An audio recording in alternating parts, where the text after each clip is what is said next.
pessoal! Continuando as nossas aulas sobre a respiração celular, vamos falar nessa aula sobre a última fase desse processo, que é a chamada fosforilação oxidativa. Ela é chamada de fosforilação porque vai ocorrer aí a formação de ATPs no processo que vai unir um fosfato, um grupo fosfato, a uma molécula de ADP. Por isso, fosforilação. E é oxidativa porque é nessa fase aqui que eu tenho a participação ativa das moléculas de oxigênio, tá bom?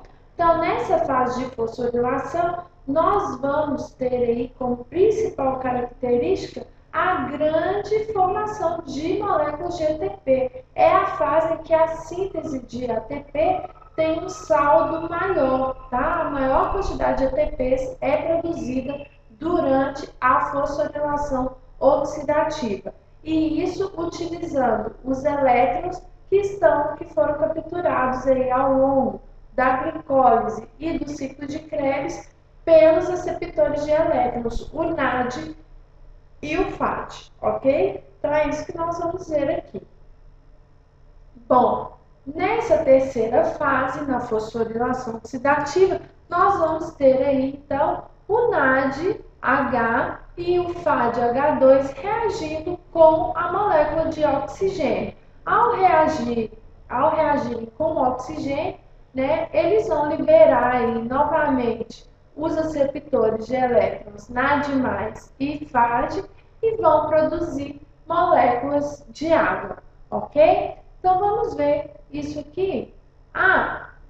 E lembrando, né, falando já, essa reação acontece na membrana, tá, interna da mitocôndria, ok? Então, o local da terceira etapa é na membrana interna, nas cristas mitocondriais, ok? Isso porque essas cristas, essa membrana interna, ela está aí repleta de proteínas, que são chamadas aí de proteínas transportadoras de elétrons. Né? Essas proteínas ficam aqui em cadeias, né? Estão enfileiradas aí na membrana interna da mitocôndria, e por isso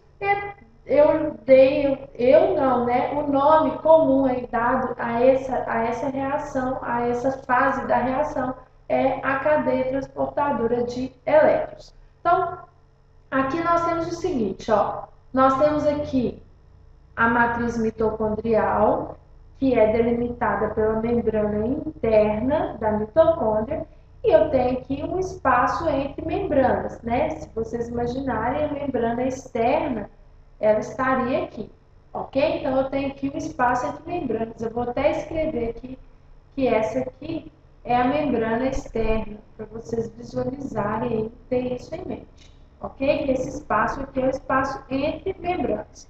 Então, o que acontece? O FAD e o NAD são transportadores de elétrons, né? E eles vão ceder esses elétrons aqui, ó, no início da cadeia transportadora, tá? Então, no início da cadeia transportadora, o NADH vai ceder aqui o primeiro elétron, ok? Vou tentar fazer isso aqui de outra cor. Vamos ver aqui se o laranja fica mais legal. Então, vamos ter aqui o primeiro, o elétron do NAD, os elétrons do NAD serem liberados aqui na primeira proteína da cadeia transportadora. Esse elétron vai percorrer, vou ter que mudar aqui a minha caneta. Esse elétron vai percorrer todas as proteínas do complexo da cadeia transportadora de elétrons, ok? Ao percorrer todas as proteínas, esse elétron, ao chegar aqui no final, quando ele chegar aqui no final, esse elétron vai reagir com, cada dois elétrons vão reagir com dois prótons H+. Lembre aí que esses prótons H+, estão livres no citoplasma da célula e no interior também das organelas, aqui no caso a mitocôndria, tá? E com a molécula de oxigênio, Então, esse elétron vai reagir aqui, então vamos colocar aqui 2 elétrons, e vai formar a molécula de água, uma molécula de água, ok? Então, esse elétron vai ser transportado ao longo da cadeia transportadora de elétrons e vai aí numa reação com prótons de H+, e oxigênio, formar moléculas de água. Bom, para cada salto que esse elétron dá aqui nas proteínas da cadeia transportadora, ele libera energia e essa energia é suficiente para mandar vários íons H+ para o espaço entre membranas, tá? Daí é importante vocês visualizarem esse espaço entre membranas. Então, eu vou ter o quê? Um acúmulo de H+ no espaço entre membranas, ok? Nós já sabemos que essa diferença de concentração, ela não é normal, né? E esses íons H+ aqui, eles tendem a caminhar de volta para o interior da membrana interna, né? Em direção à matriz mitocondrial. Porém, isso só é possível, a passagem desses H+ para a matriz mitocondrial só é possível através dessa proteína aqui que nós conhecemos lá na fotossíntese, nas aulas de fotossíntese, que é a sintetase, vou colocar aqui mais no campo de visão de vocês, que é a sintetase de ATP, ok? Então, esses íons H+ aqui, eles vão ser transportados para o espaço entre membranas através da sintetase de ATP. Quando esse íon H+ atravessa,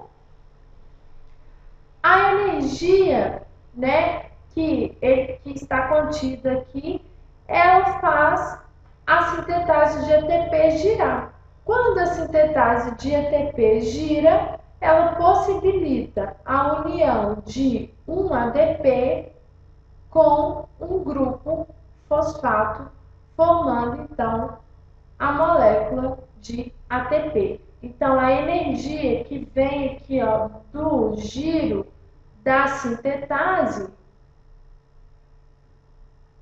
ok?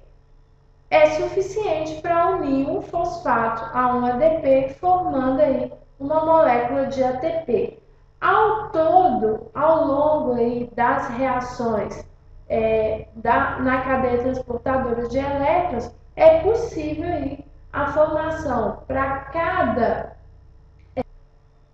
molécula de glicose pode chegar aí até 26 moléculas de ATP, ok? Então, é uma grande quantidade de ATPs que é formada aqui na reação da cadeia transportadora de elétrons, a última fase da respiração celular, ok? Duas observações que eu quero fazer para vocês.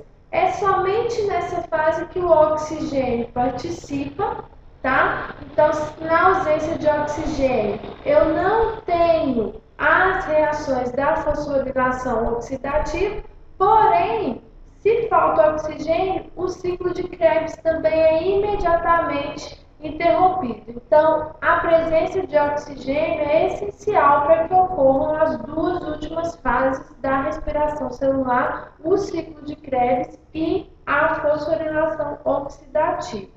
E segundo, nós vimos aqui o NAD, ok? O FAD também libera os seus elétrons. No caso, o FADH2 também libera os seus elétrons aqui na cadeia transportadora, formando aí, restaurando a molécula de FAD, tá? Porém, como o FAD, ele não libera o elétron no início da cadeia de transportadora de elétrons, a quantidade de ATPs que serão formados para cada FAD vai ser menor, ok? Então, finalizado aí as nossas aulas de respiração celular, eu espero que vocês tenham compreendido como funciona aí esse processo de obtenção de energia, essa energia na forma de moléculas de ATP, a partir das moléculas de matéria orgânica, as moléculas de glicose, ok? Um abraço e eu espero vocês aí também no site quadro.com.br, onde vocês podem assistir outras aulas de biologia, aulas de matemática, física e química, e também a partir do site vocês podem enviar aí dúvidas, sugestões e, se tiverem também, as reclamações, ok? Um abraço, bons estudos!